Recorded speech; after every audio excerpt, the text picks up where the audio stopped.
Hello everyone, welcome back to my channel. ಎಲ್ಲರೂ ಹೇಗಿದ್ದೀರಾ? ತುಂಬ ಚೆನ್ನಾಗಿದ್ದೀರಾ ಅಂತ ಅಂದ್ಕೊತೀನಿ. ಇವತ್ತು ನಾವು ಆ್ಯಕ್ಚುಲಿ ಮೇಲ್ಕೋಟೆಗೆ ಹೋಗಬೇಕು ಅಂತ ಸಣ್ಣದಾಗಿ ಪ್ಲ್ಯಾನ್ ಮಾಡಿಕೊಂಡು ಆಲ್ ಆಫ್ ಸಡನ್ನು ಹೋಗ್ತಾ ಇದ್ದೀವಿ. ಆಲ್ರೆಡಿ 8 o'clock ಆಗಿಬಿಟ್ಟಿತ್ತು ಹೊರಡ್ಬೇಕಾರೆ. ಏನು ವಿಶೇಷಪ್ಪ ಅಂತ ಅಂದರೆ ನನ್ನ ತಮ್ಮ ಬೈಕ್ ತೊಗೊಂಡಿದ್ದ. ಅವನ ಜೊತೆ ಟ್ರಾವೆಲ್ ಮಾಡೋ ಒಂದು ಎಕ್ಸ್ಪೀರಿಯನ್ಸ್ ಆಗಲಿ ಅಂತ ಅಂದ್ಬಿಟ್ಟು ಅವನ ಜೊತೆ ಹೋಗ್ತಾ ಇದ್ದೀನಿ. ಹೊರಟಿದ್ದೀವಿ. ಬೆಳಗ್ಗೆ 8 ಗಂಟೆ ಅಷ್ಟೊತ್ತಿಗೆ ಹೊರಟ್ವಿ. ಅಂದರೆ ಒಂಥರ ಎಕ್ಸ್ಪೀರಿಯನ್ಸ್ ತುಂಬ ಚೆನ್ನಾಗಿತ್ತು. ನಾವು ಹೋಗ್ಬೇಕಾದ್ರೆ ಚೊಕ್ಕದಾಗೆ ಒಂದು ಸ್ಮಾಲ್ ರೈಡ್ ಮಾಡಿಕೊಂಡು ಒಂದು ಪ್ಲ್ಯಾನ್ ವಿತೌಟ್ ಎನಿ ಪ್ಲ್ಯಾನ್ ನಾವು ಹೋದ್ವಿ. ಅಲ್ಲಿ ನೋಡಿದ್ರೆ ಪಿಕ್ಚರೇ ಬೇರೆ ಇತ್ತು. ಆನ್ ರೋಡ್ ಹೋಗ್ತಾ ಒಂಥರ ಎಕ್ಸ್ಪೀರಿಯನ್ಸು ತುಂಬ ಚೆನ್ನಾಗಿತ್ತು.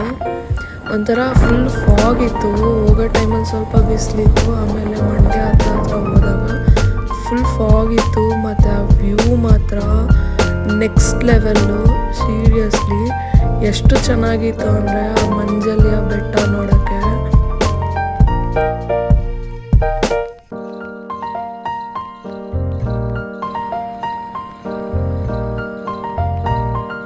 ನೋಡಿ ಹೆಂಗಿದೆ ರೋಡ್ ಮಾತ್ರ. ತುಂಬ ಖರಾಬಾಗಿತ್ತು ರೋಡು. ಈ ಥರ ರೋಡು ದುಡ್ಡು ಕೊಟ್ಬಿಟ್ಟು ಹೋದ್ರೂ ಆಫ್ ರೋಡಿಂಗ್ಗೆ ಸಿಗಲ್ಲ. ಆ ಥರ ಎಕ್ಸ್ಪೀರಿಯನ್ಸ್ ಇತ್ತು. ಅದಾದಮೇಲೆ ನಾವು ಪಕ್ಕದಲ್ಲೆಲ್ಲ ಫುಲ್ ಗ್ರೀನರಿ ಇತ್ತು. ನಾವು ಹೋಗ್ಬೇಕಾದ್ರೆ ಒಂಥರ ವ್ಯೂನು ಚೆನ್ನಾಗಿತ್ತು ನೋಡ್ಬೇಕಾದ್ರೆ. ನೋಡಿ ಹೆಂಗೆ ಕಾಣಿಸ್ತಿದೆ. ನಾವು ಆ್ಯಕ್ಚುಲಿ ಮೇಲ್ಕೋಟೆ ಅದೇ ಬೆಟ್ಟ ಕಾಣಿಸ್ತಿದೆಯಲ್ಲ, ಆ ಹಿಂದೆ ರೋಡಿಂದ ಹೋದ್ವಿ. ಸೀರಿಯಸ್ಲಿ ಈ ರೋಡ್ ಯಾರಿಗೆ ಗೊತ್ತಿದೆಯೋ ಇಲ್ವೋ ಗೊತ್ತಿಲ್ಲ, ನಮಗೊಂಥರ ತುಂಬ ಖುಷಿ ಕೊಡ್ತು ಹೋಗ್ಬೇಕಾದ್ರೆ. ಯಾಕಂದರೆ ನಾವು ಈ ಥರ ಎಕ್ಸ್ಪೀರಿಯನ್ಸ್ ಮಾಡಿರಲಿಲ್ಲ. ಇದೇ ಫಸ್ಟ್ ಟೈಮ್ ನಾನು ನನ್ನ ತಮ್ಮನ ಜೊತೆ ಬೈಕಲ್ಲಿ ಹೋಗ್ತಾ ಇರೋದು. ಅದರಿಂದ ಎಷ್ಟು ಬ್ಯೂಟಿಫುಲ್ಲಾಗಿ ಕಾಣಿಸ್ತಿದೆ ಅಂದರೆ ವ್ಯೂ ನೋಡೋಕ್ಕೆ ಅಷ್ಟು ಕಣ್ಣು ಸಾಲದು ಹಂಗಿತ್ತು ವ್ಯೂ ಮಾತ್ರ. ಮತ್ತು ಹಂಗೆ ಹೋಗ್ತಾ ನಮಗೆ ರೋಡು ತುಂಬ ಕೆಟ್ಟದಾಗಿತ್ತು. ಆಮೇಲೆ ಒಂದು ಸ್ವಲ್ಪ ದೂರ ನೋಡಿ ಇಲ್ಲಿ ಎಷ್ಟು ಗ್ರೀನರಿ ಇತ್ತು ಅಂತ ಅಂದ್ಬಿಟ್ಟು. ಆಮೇಲೆ ನನ್ನ ತಮ್ಮನೂ ಸ್ವಲ್ಪ ನಿಂತ್ಕೊಂಡು ಗಾಡಿ ಓಡಿಸ್ತಾ ಇದ್ದ. ಆ ಬ್ಯೂಟಿಫುಲ್ ವ್ಯೂಗೆ ನಾನು ಒಂದು ಸ್ವಲ್ಪ ವಿಡಿಯೋ ಮಾಡಿದೆ. ಸುಮಾರು ದೂರ ಹಿಂಗೆ ಹೋದ್ವಿ. ಆಮೇಲೆ ಹೋಗ್ತಾ ಸೈಡಲ್ಲಿ ನಮಗೆ ಪಿಕಾಕ್ ನೋಡೋಕ್ಕೆ ಸಿಕ್ತು. ತುಂಬ ಚೆನ್ನಾಗಿತ್ತು ಇದಂತೂ. ಅದಾದಮೇಲೆ ನಾವು ಒಂದು ಕಲ್ಯಾಣಿನೂ ಸಿಕ್ತು. ಎಷ್ಟು ನೀಟಾಗಿ ಕ್ಲೀನಾಗಿತ್ತು ಅಂದರೆ ಕಲ್ಯಾಣಿ ನೋಡೋಕ್ಕೆ ತುಂಬ ಚೆನ್ನಾಗಿತ್ತು.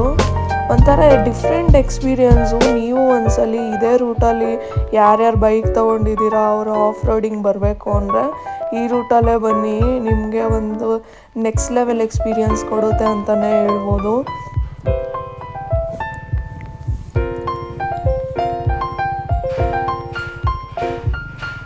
ಒಂದು ಸ್ವಲ್ಪ ದೂರ ಹೋಗಿದ ತಕ್ಷಣ ನೋಡಿ ಇಲ್ಲಿ ಹೆಂಗೆ ರೋಡು ನಾವು ಅಂದ್ಕೊಂಡಿರಲಿಲ್ಲ ಇಷ್ಟು ಇದಾಗಿರುತ್ತೆ ಅಂತ. ಪಾಪ ಅವನು ಬೇರೆ ಹೊಸ ಬೈಕ್ ತೊಗೊಂಡಿರೋಣ, ನನಗೆ ಬೇರೆ ಭಯ ಆಗ್ತಾಯಿತ್ತು ಎಲ್ಲೇನಾದ್ರು ಆಗುತ್ತೆ ಅಂತ ಅಂದ್ಬಿಟ್ಟು. ಬಟ್ ವ್ಯೂ ಮಾತ್ರ ಹೋಗ್ತಾ ತುಂಬ ಚೆನ್ನಾಗಿತ್ತು. ಹೆಂಗಿದೆ ನೋಡಿ ರೋಡು. ಸ್ವಲ್ಪ ದೂರ ಹೋಗ್ತಾ ನನಗೆ ಬೈಕ್ ಮೇಲೆ ಹತ್ತಕ್ಕಾಗಿಲ್ಲ. ಈ ಸ್ವಲ್ಪ ಅಕ್ಕಪಕ್ಕ ಎಲ್ಲ ಸ್ವಲ್ಪ ಬೀಳೋ ಥರ ಫೀಲ್ ಆಗ್ತಾಯಿತ್ತು. ಅದಕ್ಕೆ ನನ್ನ ಮುಂದೆ ಹೋಗು ಅಂತ ಹೇಳ್ಬಿಟ್ಟು ಒಂದಷ್ಟು ನಾನು ನಡ್ಕೊಂಡು ಹೋದೆ. ಒಂದು ಸ್ವಲ್ಪ ದೂರ ಹೆಂಗೆ ಕೋರೆಕಲ್ಲು ಹೊಡೆದ್ಬಿಟ್ಟು ಅಲ್ಲಿ ರೋಡ್ ಮಾಡಿದ್ದಾರೆ. ಇವನಿಗಂತೂ ಫುಲ್ಲು ಗಾಬರಿ ಆಗ್ಬಿಟ್ಟಿತ್ತು ಆ ರೋಡ್ ನೋಡಿ. ಅಂದರೆ ನಾವು ಹೋಗ್ತಾ ಹಂಗೆ ಹೋಗಿ ತಲುಪಿದ್ವಿ ಕೊನೆಗೆ. ನೋಡಿ ವ್ಯೂ ಮಾತ್ರ ತುಂಬ ಚೆನ್ನಾಗಿದೆ.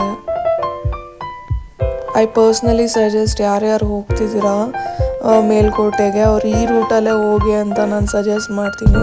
ಆಮೇಲೆ ದೇವಸ್ಥಾನಕ್ಕೆ ಹೋಗ್ತಾ ನಮ್ಗೆ ತುಂಬ ಹೊಟ್ಟೆ ಹಸಿತಾಯಿತ್ತು. ಫಸ್ಟ್ ದರ್ಶನ ಬದಲು ಫಸ್ಟ್ ಬ್ರೇಕ್ಫಾಸ್ಟ್ ಮಾಡೋಣ ಅಂದ್ಬಿಟ್ಟು ಫೇಮಸ್ ಸುಬಣ್ಣ ಮೆಸ್ ಬಂದಿದ್ವಿ ಪುಳಿಯೋಗರೆ ತಿನ್ನೋಕ್ಕೆ ಅಂತ. ಇಲ್ಲಿ ನೋಡಿದ್ರೆ ಕ್ರೌಡು ಸಿಕ್ಕಾಪಟ್ಟೆ ಇತ್ತು. ಆ್ಯಕ್ಚುಲಿ ಅಕ್ಕಪಕ್ಕ ಯಾರು ಇರಲಿಲ್ಲ. ನಾವು ಹೊರಡೋ ಟೈಮಲ್ಲಿ ಸ್ವಲ್ಪ ಕ್ರೌಡ್ ಇತ್ತು. ನೋಡಿ ಎಷ್ಟು ಜನ ಇದ್ದಾರೆ ಅಂತ.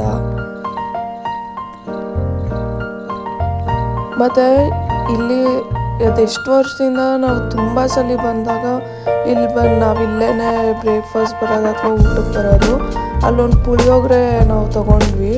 ಅಂದರೆ ಪುಳಿಯೋಗರೆ ಏನಂದರೆ ಫುಲ್ ತಣ್ಣಗಾಗ್ಬಿಟ್ಟಿತ್ತು, ಅದೊಂದು ಬೇಜಾರು. ನಮಗಂತೂ ಬಿಸಿ ಬಿಸಿ ಇರಬೇಕು ಬೆಳಗ್ಗೆ ಬ್ರೇಕ್ಫಾಸ್ಟು. ಅದಾದಮೇಲೆ ದೇವಸ್ಥಾನ ಸಿಕ್ತು. ನಾವು ಸ್ವಲ್ಪ ದೇವ್ರಿಗೆ ತುಳಸಿ ಹೂ ತೊಗೊಂಡು ಹತ್ತುತ್ತಾ ಇದ್ದೀವಿ. ಅಂದರೆ ಸ್ಟೆಪ್ಸು ತುಂಬ ಹೈಟಲ್ಲಿರುತ್ತೆ. ನಾವು ಅಷ್ಟು ಲೈಕ್ ಎಷ್ಟೊತ್ತಿದ್ರು ಒಂಥರ ನಾನು ಒಂದು 5 ಮಿನಿಟ್ಸ್ಗೆ ನಿಂತ್ಕೊಳ್ಳೋದು ಆ ಥರ ಆಗ್ತಾಯಿತ್ತು. ಸ್ವಲ್ಪ ಸುಧಾರಿಸ್ಕೊಂಡು ಹೋಗೋಕ್ಕೆ ಹಂಗೋ ಹಿಂಗೋ ಹತ್ಕೊಂಡು 250 ಸ್ಟೆಪ್ಸ್ ಇರುತ್ತೆ, ಅದು ಹತ್ಕೊಂಡು ಹೋದ್ವಿ. ಅದಾದಮೇಲೆ ಯಾಕಂದರೆ ಬ್ರೇಕ್ಫಾಸ್ಟ್ ಬೇರೆ ಫುಲ್ ಮಾಡಿಬಿಟ್ಟಿದ್ವಿ, ಹೊಟ್ಟೆ ತುಂಬ ನಡೆಯೋಕ್ಕೆ ಆಗ್ತಾ ಇರಲಿಲ್ಲ. ಆಮೇಲೆ ದೇವಸ್ಥಾನ ಸಿಕ್ತು, ಮೇಲ್ಗಡೆ ಯೋಗ ನರಸಿಂಹಸ್ವಾಮಿ ಟೆಂಪಲ್ ಸಿಕ್ತು. ದೇವ್ರು ಮಾತ್ರ ತುಂಬ ಚೆನ್ನಾಗಿ ಅಲಂಕಾರ ಮಾಡಿದರು. ನಮಗೂ ದೇವ್ರು ನೋಡ್ತಾ ಒಂಥರ ಪೀಸ್ ಅಂತ ಅನ್ನಿಸ್ತು. ನಾವು ಅಷ್ಟು ದೂರದಿಂದ ಬಂದಿದ್ದೆಲ್ಲ ನಮ್ಗೆ ಟಯರ್ಡ್ನೆಸ್ ಎಲ್ಲ ಹೋಗ್ಬಿಟ್ಟಿತ್ತು ಈ ವ್ಯೂ ನೋಡಿದ ತಕ್ಷಣ. ಎಲ್ಲ ಮುಗಿಸ್ಕೊಂಡು ದೇವ್ರ ದರ್ಶನ ಮುಗಿಸ್ಕೊಂಡು ಮತ್ತು ನಾವು ಮನೆ ಕಡೆ ಹೊರಟ್ವಿ.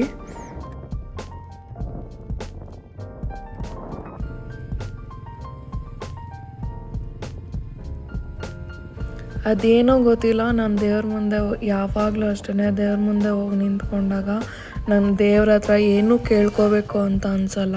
ಫುಲ್ ಒಂದು ಬ್ಲ್ಯಾಂಕ್ ಮೈಂಡಲ್ಲಿ ಇರ್ತೀನಿ. ನಿಮಗೂ ದೇವ್ರು ನೋಡಿದ್ರೆ ಹಾಗೆ ಫೀಲ್ ಆಗುತ್ತಾ ಅಂತ ನನಗೆ ಕಮೆಂಟ್ ಮಾಡಿ. ಇದಿಷ್ಟ ಆಗಿತ್ತು ಇವತ್ತಿನ mini vlog. Until next video, ಎಲ್ಲರಿಗೂ bye, take care, have a good day.